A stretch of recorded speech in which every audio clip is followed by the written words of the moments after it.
Damn. That's freaking crazy, dude. It's so violent, man. Oh my. Dude. Oh, this is a nice road right here. I wish this guy wasn't in my way, dude.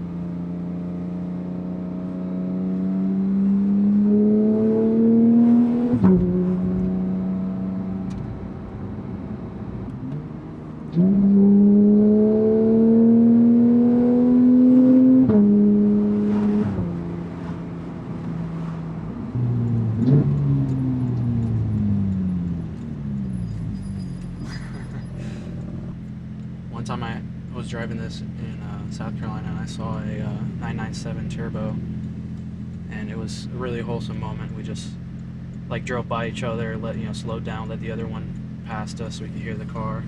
It was cool. That's such a cool car. That was actually the car that I was contemplating, between the 997 turbo and this 991.2 GT3. They're all so good, dude. Like, I feel like I could have a full garage of 911s, Legit, I could have 10 cars and just have all of them be 911s. Like, there's so many different variations, all the different models. Like, I love the 993, 964, the 997, the 991. The only one I don't love is the new one, right? Like the 992. But the RS is insane, right? Of the 991.2. I've seen a couple of those in Austin. Only at the Porsche dealer. I don't think I've seen one in the wild. But those are insane cars. Like, if I was going to the track every weekend or something, I would get one of those for sure. Otherwise, I think a 991.2 GT3 is the way to go, man. They're a bargain compared to the new cars, and in my opinion, they look better. And has the same engine,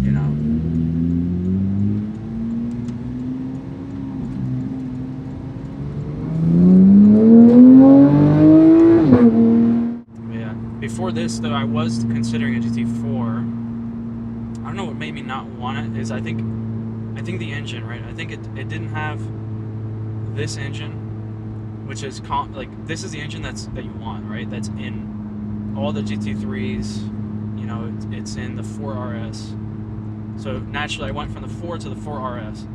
But at the time that I was looking to buy one, it was impossible, right? It was impossible to get on the list unless you bought one with a Manti kit, which, for those of you who don't know, it's a kit that adds even more insane aero, brakes, suspension components.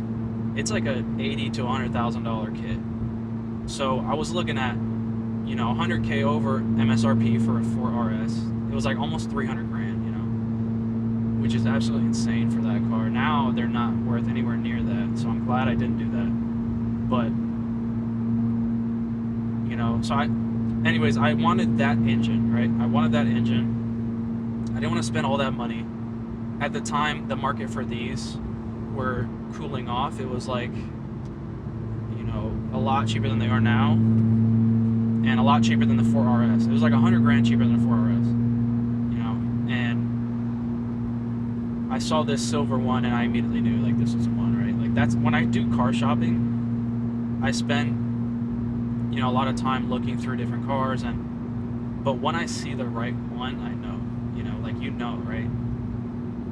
And I test drove it, and it was amazing, dude. Like, what an incredible experience. Just even buying this car, being there. It was at a Ferrari dealer, so I saw all these crazy cars, and then I saw, cars driving by that were insane that I've never seen before in my life. There was a Aventador SV that gave me the V12 bug. I'm not gonna lie, when I heard it, it was like unlike anything else. I think that's probably the main reason why I want a Mercy next. And I saw the new Ford GT. I saw like a bunch of Ferraris. They had a Ferrari. They had a race car. If you're ever thinking about buying a car, and it's, you have to do like a road trip to get it or whatever, highly recommend it, dude. I can't recommend it enough. It's just such a fun experience, Such a fun experience. Like, I will never forget that. That was like probably one of the most memorable trips, you know, just solo, just flew to buy the car, right? And then drove it up on, I don't know what that highway is, dude. I'm so bad with directions. But I went north, you know, from, you know, like Miami area. And it was incredible. I had to stay overnight. I was trying to make it, you know, home in one trip, but I couldn't, right? It just took too long.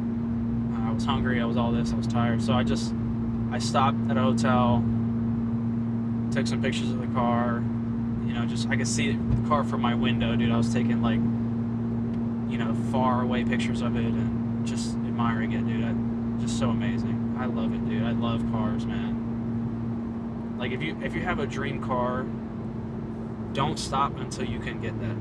Don't stop until you can get it. Like, seriously. Like, I don't care what you have to do.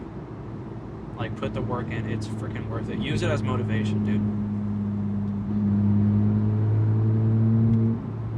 Use it as motivation. It's so worth it, man. So freaking worth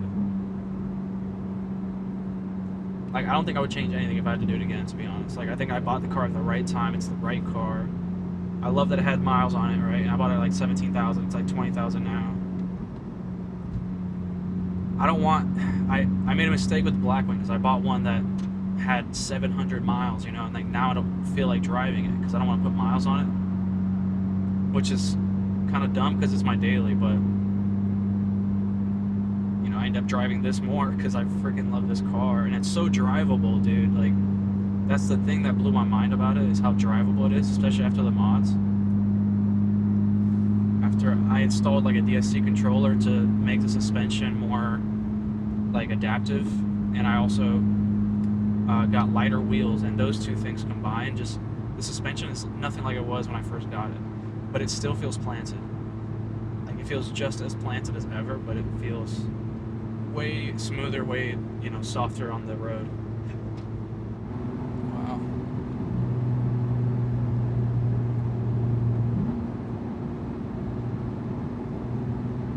I went down Lime Creek Road with this car. I have a video up, a POV of that. Such a sick road. I'd never had anything like that on the East Coast. So that was like something different. I mean, even this road that I'm on right now, we had nothing like it. Just really grateful to be in this car, to be here, to be alive, to be able to experience it and share it with you guys. Yeah, man, just never stop grinding, man. Enjoy it, you know, enjoy the journey, but never stop until you have what you want, until you have the life that you want, the car that you want, the house that you want. Never stop.